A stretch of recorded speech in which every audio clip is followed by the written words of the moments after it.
Good morning, everyone. We are looking at the chapter 20 of the Gospel according to Luke, and this whole chapter is about the authority of Christ.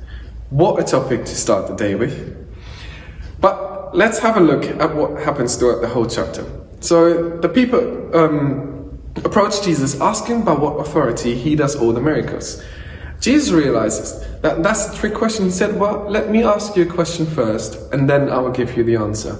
And he asked about the baptism of John the Baptist.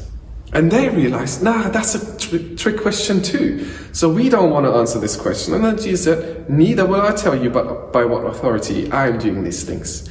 And then in verse 9, he goes on to tell a parable. And this is so crucial.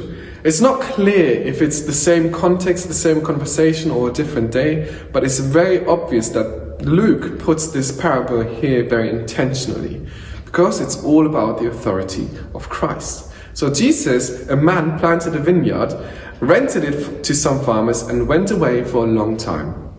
That's the context of our story.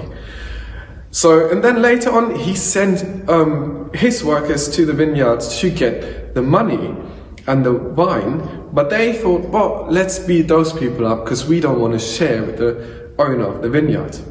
And it goes on and on until he sends his only son. And most people already click, wait, we know this story. And so did the Pharisees. Well, didn't know the only son, but they realized that Jesus was talking about them.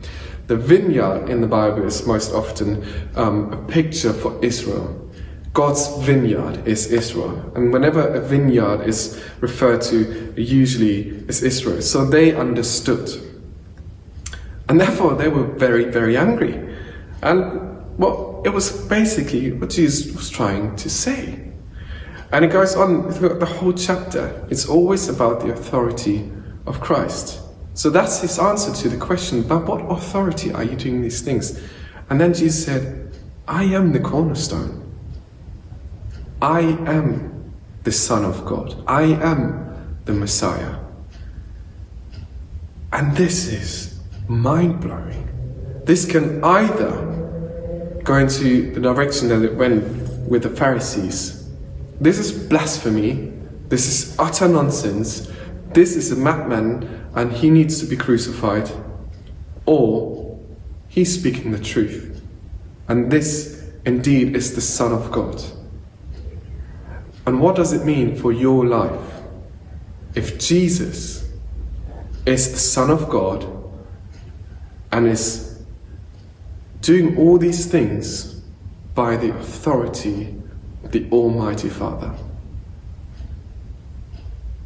Jesus is the Son of God.